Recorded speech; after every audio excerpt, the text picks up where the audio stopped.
The broadcast is now starting. All attendees are in listen-only mode.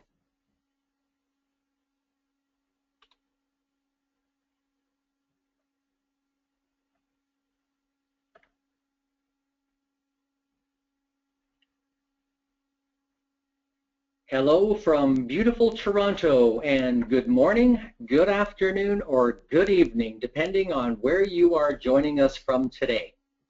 And what a turnout we have for our webinar. You are joining over 350 of your business colleagues from around the globe to learn about the future of digital identity from the leaders in this field. Welcome to today's webinar, Mobile Biometrics and the Next Generation of Digital Identity. My name is Peter O'Neill, and I am the president of FindBiometrics and Mobile ID World. Mobile biometrics are hot and affecting just about every vertical market, from healthcare, payments, law enforcement, banking, enterprise, border control, national ID, government programs, automotive. Just about every vertical market will be impacted by mobility. Be sure to stay on top of all this breaking news by visiting FindBiometrics and our sister site, Mobile ID World. Now in our 14th year, we cover the market like no one else, with in-depth articles, insights, the largest yearly review of our industry, featured theme months, newsletters, interviews with leaders in this space, and of course, our now famous webinar series. We are also actively involved in moderating panel discussions on some of the toughest topics at industry events. We just moderated a very lively panel discussion last month in Tampa with Brett McDowell of the FIDO Alliance, Jen Behrens, Principal of Privacy IM, Mike Harden, Deputy Director, U.S. Customs and Border Protection, and Jim Sullivan at BioKey. The topic was outreach and public perception issues for biometrics. And for those of you attending the super hot payment show, Money 2020 in 2 weeks, I will be moderating again this year a biometric panel with MasterCard and the USAA Bank. And one of our sponsors, Imageware, will also be exhibiting there. We firmly believe in taking biometrics to these end-user vertical markets like payments and healthcare. And all this month, all month long, we have been focusing on mobility. We have a lot to cover today, so I'm going to jump right in. Please note, to ask a question, just type it into the dialog box in the Go-To control panel on the right side of your screens. And please do this at any time. Don't wait until the end, as this will give us an opportunity to manage your questions, and we'll do our best to answer as many as possible at the end, and there will be lots given the number of attendees today. This webinar will last about 40 minutes in total and will be recorded and available at findbiometrics.com. I would now like to take this opportunity to thank our sponsors for their continuing support, Imageware Systems and Precise Biometrics, and a special thanks to Acuity Market Intelligence. And to start off our discussions today, we are again very fortunate to have with us none other than the industry's brightest, boldest, and best analyst and consultant, Maxine Most. Max is the principal of Acuity Market Intelligence. Now, I've known Max for about the last 14 years, and she is known for providing original, thought-provoking, accurate, and reliable industry analysis.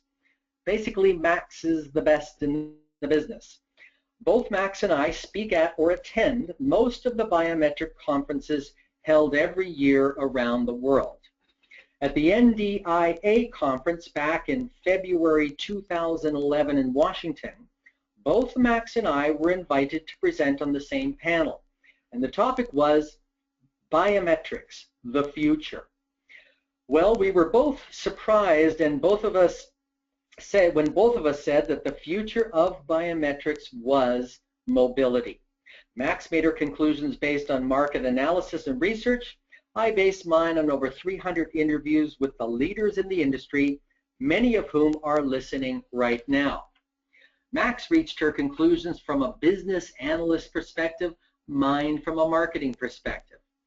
And this was all well before the Apple biometric launches and well before our industry started to feel the shift to mobility. We both predicted back then that all of this would be happening. And now Max will be providing us with her latest thinking to kick things off. I am so pleased to introduce our presenter today, the mighty Maxine Most. Take it away, Max.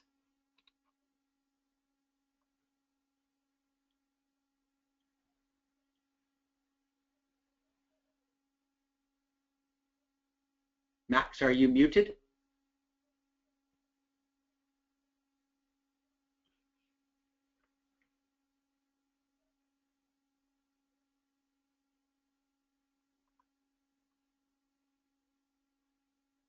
Bear with us 1 second. I'll see if I can find. All right, what's going on? There she is. That is ridiculous. Hello, Max. Hello, can you hear me now? You're all there. Take it away. I don't understand these technical issues. I must have ghosts in the machine. Anyway, thank you so much, Peter. I appreciate that wonderful introduction, and I do appreciate the ongoing dialogue that you and I have had since 2011 about biometrics and mobility. I want to dive in a little bit today to kind of provide an overview, as Peter said, of where I think we're headed now that sort of mobile biometrics has become the reality. And I think what's really, interesting is that mobility is really clearly now the driving force that is going to unleash the real power of biometrics and the real biometrics revolution that many of us have been waiting for a long time. And there are so many forces now that are converging to make this happen. Obviously, the most I think critical in terms of bringing biometrics to the consumer en masse has been the integration of mobile of biometrics into mobile devices, smartphones. We're starting to see wearables, and we're going to see more and more of that over the years. NFC becoming a standard capability on mobile devices. The emergence of new concepts of identity, and particularly cloud-based identity, and how that works for citizens, for the enterprise, and for consumers. The impact we're all seeing from identity theft and fraud and the growing number of breaches that are happening on a near daily basis. And combine this with what's happening with fintech, new ways of thinking about money and currency and payment systems, along with massive issues we're facing in terms of global migration and immigration and the development of E and M commerce as global connectors to the world. It's an amazing group of intense forces that are all driving towards the mainstreaming of biometrics. Okay, Peter, next, please. Acuity projects that over the next 5 years, we're going to see massive growth in revenue in mobile biometrics. And again, this is just the mobile biometrics market revenue. There are companies out there right now that are forecasting market values about the same size or even less for the entire biometrics market. This is just Acuity's analysis that by 2020, mobile biometrics alone will be generating nearly $35 billion in annual revenue, and that is for devices, transactions, and applications. Next, please. Oh, go back one, Peter. There you go. One of the critical components of this forecast is that I firmly believe that by 2020 or shortly thereafter, 100% of mobile devices will have some kind of embedded biometric. And people have, I think, misread this slide a little bit when I've used it in thinking that this implies that those will be fingerprint sensors embedded in biometrics. That is not the case. What I'm saying here is that all of these mobile devices, smartphones, wearables, and tablets, will have some kind of embedded biometric shipped with the device. Now, that may be a fingerprint sensor. It may be a new kind of sensor. It may be a securely embedded biometric that leverages the camera, either for face recognition or potentially iris, so there are still some issues with trying to get infrared capability in the cameras and mobile devices. But this is not, this slide is not intended to identify a particular modality, but it is intended to say that this is total mainstream and that biometrics shipped with phones, shipped with tablets, shipped with wearables will be as typical as a camera is on a smartphone today. Okay, next slide. Max, just before we leave this one, I was thinking, that's a very aggressive look at the marketplace. But then I think just 2 years ago, Apple launched the very first one. Look at how far we've come in just 2 years. I was talking to Brett at Fido, and I remember when they just started and thinking, they had what, maybe 10 members. And now they're over about 250 members, I think. It's all happening so quickly. Yeah, anybody who's got a smartphone out there is trying to figure out how to get biometrics in it right now, if they don't already. And those that do are thinking about the next generation. So it may be a little aggressive, but I think given how quickly cameras were adopted in smartphones, I think it's a pretty reasonable guess. And as I said, it might be a little past 2020, but that's the operating principle that I have. This is moving really fast. Okay, so what does that look like in terms of the actual devices, overall units?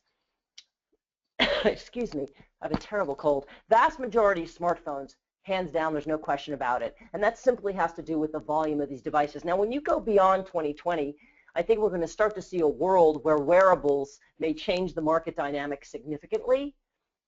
But I'm pretty comfortable with this trajectory over the next few years, that the vast majority will be smartphones.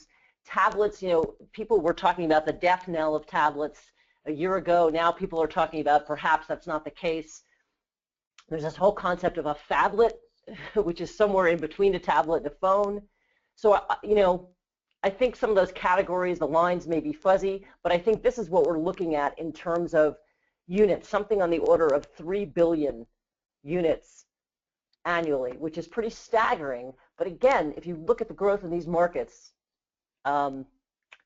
historically, that's not really out of the realm of genuine possibility. And as most of you know, Acuity has a reputation for being very conservative on forecasting. This is the first time that we have been far more bullish than almost anybody else in the market. And from my perspective, that's based on my decade plus in looking at this marketplace and understanding the dynamics. Mobile phone apps, or I should say mobile smart device apps, because these will exist on tablets and wearables as well, that market is going to grow amazingly quickly. And the reason this is going to grow quickly is because we all know that hardware is always a platform and software is always the high volume and the high margin business. And so as we have these millions, hundreds of millions, billions literally of devices out in the world, we're going to see apps being downloaded on a regular basis. Now there will probably be apps that will be just generic biometric authentication apps that can be integrated into the device and then maybe leveraged by other specific apps provided by retailers or financial institutions or other organizations, government entities that you're interacting with. Or it may be, as we're seeing now, that many individual organizations are providing apps that have the biometrics integrated into them. I think we're going to see both of those things. I think we're going to see different layers and levels in the way that biometrics are utilized on these devices, both in terms of what comes as an embedded biometric and what is an add-on biometric through an application.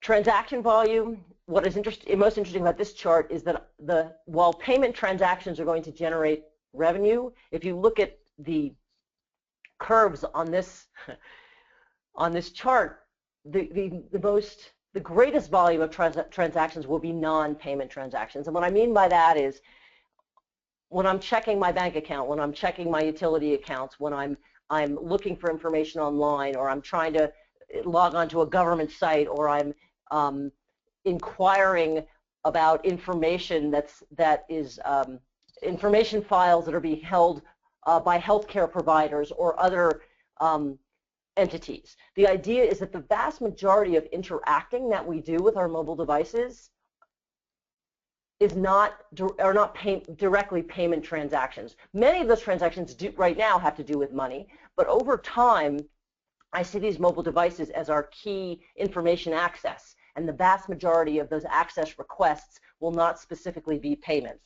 And so I think you have to think about this when you're thinking about creating models for revenue generation and providing services in this space. I want to quickly talk about disruption that's coming and why this disruption is coming and where the opportunities are. This, very quickly, when we think about our online identity, initially when we all got on the internet, we logged onto websites, we provided usernames and passwords for every single website we were on. That's sort of the Identity 1.0 model. It gave us very little control. Everything was very centralized in terms of being site-centric. This is changing now in the world we're in. We do have the ability now to log on using things like our Facebook account or Discuss or other applications that say, okay, well, we're going to gather your initial information and then we're going to use that to save you some time when you're logging into other websites. The problem with that, of course, is when you do that, they want all of your personal information, or they want to get your friends list or something else. And so, in a sense, it's still it's more decentralized, and there's added value to the user, but you really don't have a lot of control over your personal data. And what we're moving towards, and why biometrics are going to be so critical on mobile devices, is this model of Identity 3.0 that allows us to control our personal information. And I've said for a long time that I think biometrics really are the key, in a sense, to allowing us to manage our own personal information and only provide what is needed on an as-needed basis, and in a way allowing us to create sort of this anonymous identification. And go to the next slide, Peter. Just before we leave this one, Max, just in case somebody in the audience is not familiar with the PII term, that's personally identifiable information. Okay, sorry about that. Yeah, so if you can go ahead, Peter. So what we're talking about really is personally identifiable information. It is using biometrics to control that PII. And this concept of consumer centricity or citizen centricity, if you're dealing with a government, which is my consumer-centric identity should be linked with this concept of personal data ownership and privacy. My data should be mine, and that means when I'm out in the world of the internet, of the global mobile platform that we are interacting with all the time, that there's a much fuzzier picture of who I am than the picture we have today, which is when all of my either financial or personal or shopping or even my path of use of the internet becomes available to all these organizations that are providing services, trying to sell me things, or basically making their money off of monetizing my personal information. So the idea with this the combination of consumer centricity and Identity 3.0 is that you take back ownership of that. Now, I think what we're going to see is massive disruption based on these concepts. And one area of massive disruption has to do with commerce and the way we're interacting with commercial entities. One has to do with this idea of organizations that aggregate our data and monetize our data, and the third has to do with identity credentials. Go ahead, Peter. I'm just going to go through this very quickly. So basically, the way mobile commerce works right now is we've added a layer of biometrics onto an existing mobile commerce environment, which provides a level of convenience for us, but does not really move towards any of these more consumer-centric models of identity. Go ahead, next slide, Peter. And what I believe is going to happen, and hit the next slide too, is that we're going to move towards a model where it's not just biometrics on our devices, but biometrics in the cloud that actually allow us to have more control. Now, given this current model, we're not really seeing that. What we're starting to see in this model is the substitution of our cloud-based biometric identity for other security metrics. But if you go to the next slide, where I think this really is going is that ultimately that kind of cloud-based biometric authentication capability essentially disrupts the entire payment ecosystem. It just flipped back and forth from the last slide to this one again. Oh, no, I'm sorry, Peter, backwards. If you can go back one slide. There you go. Just go back and then go to the next slide again. So what you're seeing is this essential disruption of the payment infrastructure. The payment infrastructure is generating $1 trillion a year. That entire payment processing infrastructure is extracting $1 trillion a year by supposedly creating secure methods for us to make payments in the world. And what I believe is that all of that is going to be captured in a personal way because of biometrics, that we will have direct relationships with these retailers and with the other organizations we're doing business. Same thing when we're talking about monetization. Right now, you're out there operating in the world, in the digital world, and there are organizations capturing your information and monetizing that information. What I believe is that's going to shift back to the individual, and that notion of this clear image of who you are versus this fuzzy image of who you are that you control, that is out in the digital world, shifts the entire model so that if those organizations want information about you, they have to pay for that. Can you go back one?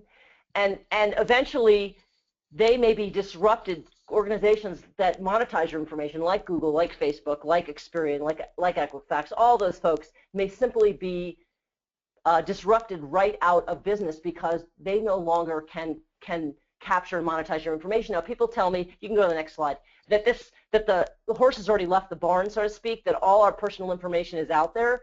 But these guys are making their money on our day-to-day transaction and interaction information. And if you can start to pull that back in and say you can't track it, then you don't have the ability to monetize that information. We're going to see the same thing happening with smart credentials. Essentially, we started with paper credentials. Now we have smart identity credentials. We're moving towards, next slide, embedding those credentials in mobile devices so that they exist in the virtual world and they exist in the real world. Eventually, go ahead, next slide, they're all going to be embedded in our mobile devices. And what I think is so interesting is people often talk about the actual physical visual credential, and they're saying, like, for example, now we're starting to see pilots of embedding driver's licenses in mobile phones. People say, well, I don't want to have to hand somebody my mobile phone so they can see my driver's license. That visual representation of a credential is an artifact, and I would venture that 10, 15, 20 years from now, we won't see them anymore because credentials will actually truly be digital, and that is going to disrupt this entire industry that is devoted to actually creating the physical credentials themselves. So we're going to see disruption in terms of processing infrastructure.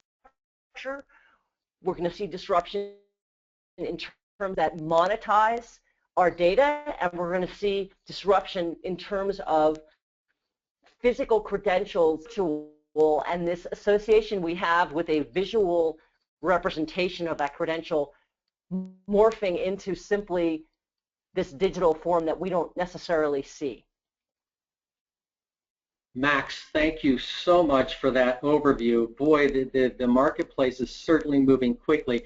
And what I'd like to do now is introduce our other two panelists today. Joining us from California, Jim Miller, CEO, Imageware Systems, and Håkan Persson, CEO, Precise Biometrics, who is joining us today from Sweden. Welcome, gentlemen.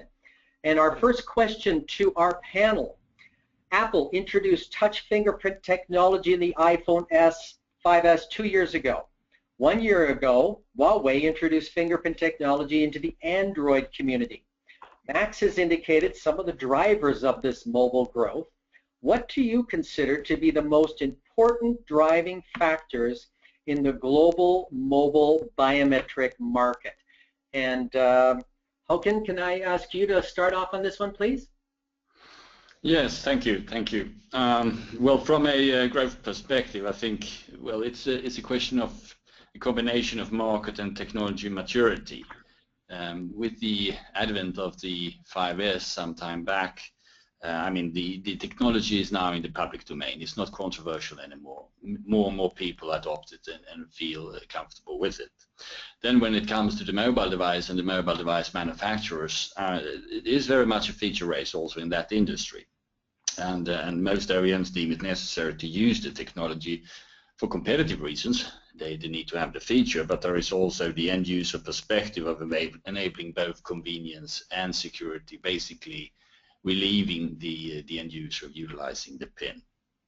So so those factors in combination is driving this industry very heavily right now. Thank you very much. And Jim, can I get your take on that one? Yeah, absolutely. Well, I think first of all is a recognition of just the pure power of the mobile devices that we carry, Peter. I mean, it's an amazing, powerful tool you have in your hand every day. And you know, I was reading the other day where the power in an iPhone is equivalent to the computing power used to, you know, conduct the missions on Apollo to the moon. So it's really a phenomenal device. It's robust. It's reliable. I say it's relatively cheap. We carry it every day. I'm sure I'm not unique, but you know, I'm a person that now can't absolutely live without it, and will, if I'm halfway to work, will drive back to get it. So it is really almost an additional appendage that gives us access to services and data literally anywhere we are. But you know, to your question precisely, I think, you know, we live in the Internet of Things now, and in that world, while it is got tremendous possibilities, you know, let's face it, there are vulnerabilities out there as well. And when you've got almost 50% of business organizations have experienced data theft or breach, and those breaches average multi-millions of dollars when they happen, we have a problem, and we need to fix it. And I think that the smartphone makers and smart device makers realize that the power of that mobile device makes it one of those things that they can put biometrics on to assist and secure that data that we access and the services that we seek on a mobile platform. And finally, as Håkan said, I think, you know, look, these guys are in a competitive environment, these smart device makers, and you know, they need to find the next big thing, to have a feature set better than the next person in the competitive tree, and so they're moving to biometrics to do that. Thank you very much, Jim. And I'm going to move on to the next question. People are fed up with passwords. As the usage of biometric technology increases and moves into payments, again, as Max was suggesting, the security aspect becomes more important. What impact will this have on the development of biometrics? And Jim, can I ask you to start on this one, please? Yeah, absolutely. Well, look, it's a huge driver for mass adoption. You know, our digital identity is really the bridge to our human identity, and you know, that digital identity is used in spectacularly large numbers every single day. In ever more critical settings, you know, payments, transactions, access to data, which you know, most of us want to keep private, and certainly we all want to keep secure. So, as a society, we use mobile devices now more than any other platform to access those data, that data and services.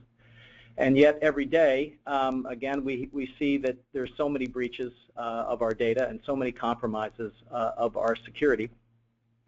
And biometrics is part of the solution to stop that and to add protection. You know, we've always thought the goal was to enhance security and simplify use. Those are co-priorities, by the way, in our view. They are not 1 and 2; they are 1A and 1B. And that, you know, that leads us to think about things, you know, in developing biometric solutions such as anonymous matching in the cloud, separating biographic from biometric data, the use of biometric fusion, taking multiple modalities and fusing them for higher results, and then, you know, cloud-based matching, the ability to create a set of credentials and then use them across multiple devices for both security and ease of use. Thank you very much, Jim. Håkan, can I get your take on that one, please? People are fed up with passwords. Yeah, well, I mean, fed up with passwords, and you say when we move into payments, the security becomes more important. I think security has been important from the beginning, although it's not been the driver. The convenience has been the driver. When you look at the security aspect, it will obviously increase as payments get involved, because there will be a liability issue involved here. If you look at the impact on biometrics, of course, I mean, that will have, security will have an impact on the technology algorithms behind the modalities as such, but also on how the technology is implemented in the devices to make them secure. but also how the architecture of the overall system is built so it cannot be tampered with. And this is a rather complex environment that we are dealing with, and I think Maxine in her presentation alluded very well to that. I think also we might see even two-factor authentication using more than one biometric modality for use cases requiring very strong security. If you look at the mobile device, I mean, it's riddled with a lot of different sensors and possibilities like cameras, GPS, what have you. And I think we will see solutions utilizing these various functionalities in combination for authentication purposes, not only to identify you as a person and your identity, but also the probability if that you are actually behind the specific transaction. So I think there is a lot of interesting new avenues that can be pursued in this respect, and that will be driven very much by payment, by transactions. Thank you very much. And the third question, we've started, speaking of multimodal, we've started to see new modalities enter the mobile space for our payments, user authentication, and more. Even iris recognition is being included on new phones from Microsoft and Fujitsu. How is the multimodal aspect of the smartphone affecting the mobile identity market? And Max, can I ask you to start off on this one for us, please?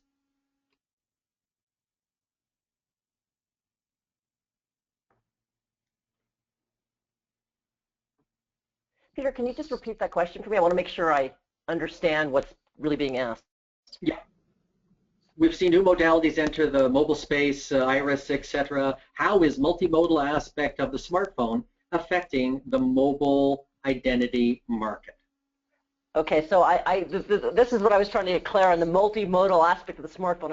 I was wondering if they were particularly talking about multimodal aspect of biometrics, or just the fact that there are multi-modes, various modes on the smartphone to interact distinct from biometrics. But the bottom line is that we have this device, as Jim said, that is amazingly powerful. We hold it in our hand.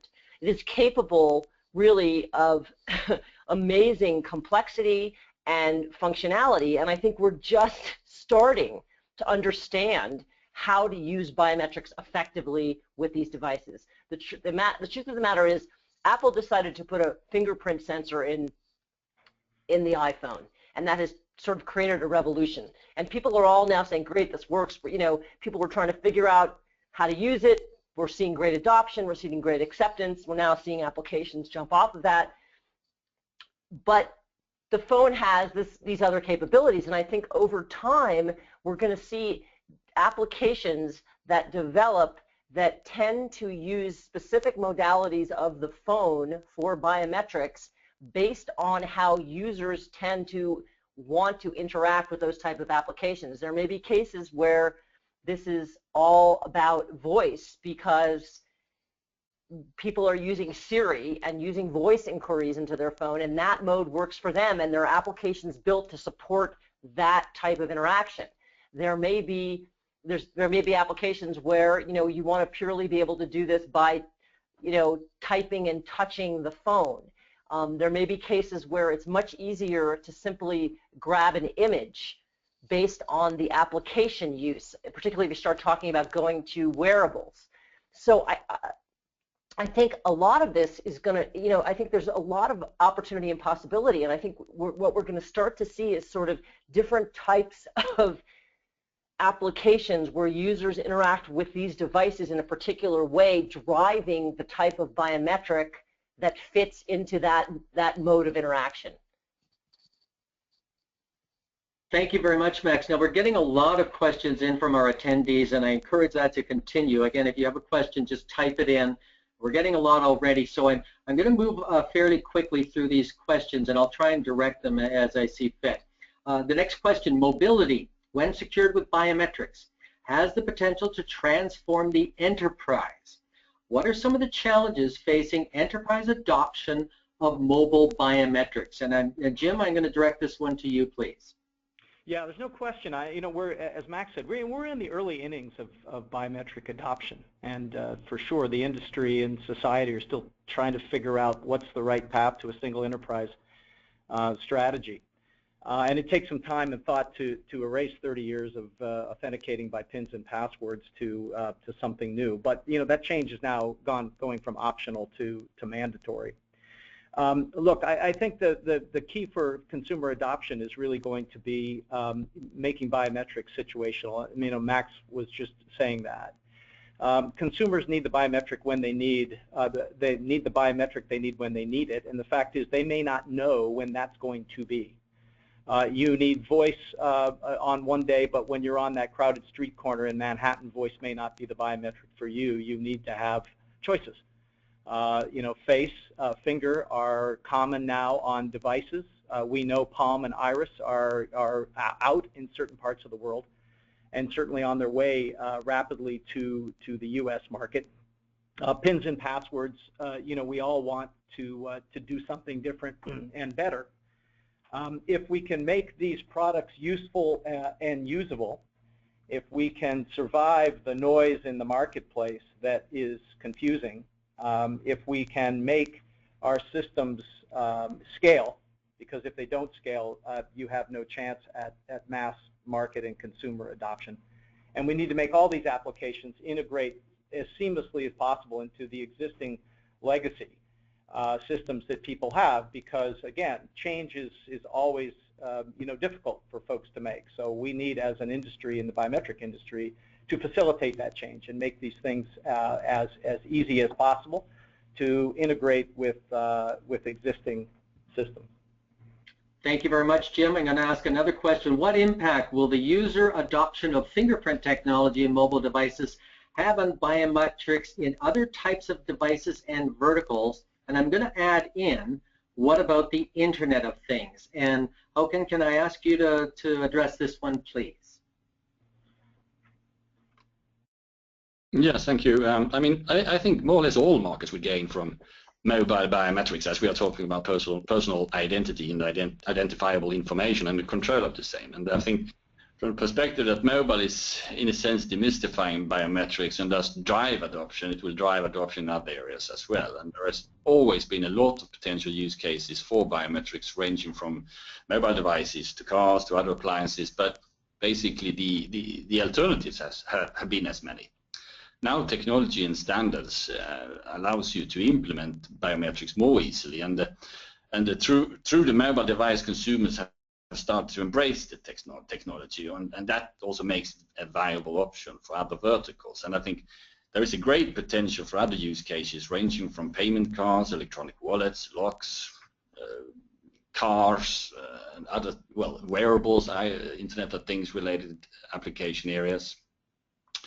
And as we speak, we are involved in quite a number of many interesting application areas besides the mobile device at this point. So I think this trend will also drive other types of biometrics modalities beside fingerprints, as biometrics basically simplify things for the end user and enable him and her to stay in control of their personal identity information and or identifiable information, as I think Maxime put it.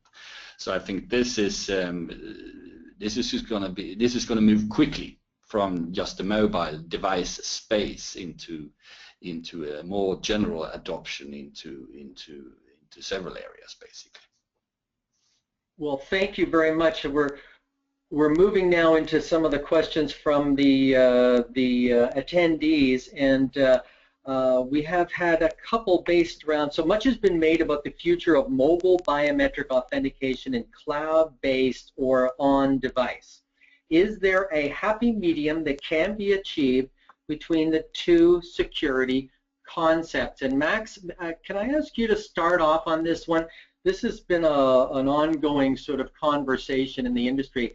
Can you give us your take on that, please? Sure. I don't know whether it's so much of a happy medium as it is, as we're talking about appropriate modalities based on the way that human beings interact with specific applications or solve problems in a specific context. I think it's the same thing for the cloud versus on board. I mean, when there are appropriate times when you're going to authenticate yourself on board, I'm going to make sure my phone is mine and I can have access to it. Obviously, I want to do that on the phone. I think what happens is, as the value of the interaction, whether it's a transaction or the information that you're seeking, the risk associated with that transaction or that interaction, and the quality of the information. I think you have to start moving to cloud-based authentication because there are limitations to authenticating yourself to a device and then simply transferring a yes, this is me, or no, this is not me, versus actually saying, okay, I'm going to capture a template, you know, encrypt that template, transfer it to a centralized location because in this case, I need better authentication. And I think a couple of things are going to happen. One, we're going to get a lot better at security. I think people who are building systems that require the use of transferring biometric data are probably going to be a lot smarter than perhaps, you know, for example, the Office of Personnel Management in the U.S. government, which stored biometric image data in an unprotected database. I think we're going to have to really begin to understand what it means to disaggregate personally identifiable information, whether it be biometrics, you know, financial information, name, address, that sort of thing. We're going to have to get a lot better as an industry in understanding how you can use, use cloud-based systems to augment device-based authentication as appropriate and to create a security infrastructure that is going to allow us to do that safely. And I think it's also really important to understand that for many organizations, this is why I believe we're going to see independent biometric, you know, as a service providers, because a lot of organizations aren't going to want to have to take that on, that security, and they're not going to want to take on the liability. So there's a huge opportunity for folks to really focus on how do you build a secure cloud-based biometric authentication service and make that work in a way where people have a high degree of trust and that there are paths to mitigate potential issues that are associated with that kind of technology. Thanks, Max. Jim, can I get your take on that question too? This is kind of an ongoing topic that I think would be valuable to hear everybody's views. Yeah, absolutely. Well, look, I mean, you know, our view is that we need to be oriented as an industry to the whole situational requirement. You know, you need different biometrics in different situations, and they need to be available to you when that need arises. You know, certainly there are going to be times, I think, when people will prefer a match on device, or they're willing to trade or simply not need a higher level of security. There's no question, I think, you know, about that. But, you know, if the goal is to enhance IT security and simplify the user experience, which is, I think, the two essential ingredients you're going to need for mass consumer adoption. And as you move up that food chain, as Max, I think, correctly points out, you're going to inevitably end up in cloud-based match. And particularly if you contemplate a world where there is a federated ID that is, you know, a pre-registered set of credentials used across multiple uses, you cannot do that without some cloud-based match device. So, you know, while we think that there are certainly uses for both, you know, I think our view is that if security is your top concern, and it needs to be certainly one of those two co-priorities, then doing everything on a device is not the way to go. And Håkan, can I get your view on this topic, please? Yes, of course. Yeah, I think it is a tricky question. It is hard to explain. It's hard to fathom, but I think for now, I believe that the highest security and versatility is actually when the template is stored locally, that is match on device, because it eliminates interoperability problems, and I think also in a way it enables the highest level of personal integrity. If that also holds true for the future, I mean, that we will see. But I think what is important also is to look at the integration between on-device matching and remote system access. That is how to solve the link between the device using biometrics together with proper credentials, the yes and no thing, and secure communication to backend systems. And I think it is in that context we will learn and perhaps become smarter in the way how we can implement it. But I think for now, the match-on-device method, if I may put it that way, is the most relevant one. Well, thank you very much. Now we are 5 minutes past our end time. There are still lots of questions out there. This is obviously quite a hot general topic, the whole mobility aspect. But I think we're going to have to close out our webinar today. I want to thank again our sponsors, Imageware Systems and Precise Biometric, for their continued support, and especially to Max, who had a very bad cold today. Thanks, Max, for hanging in there. From Acuity Market Intelligence for her expert analysis today.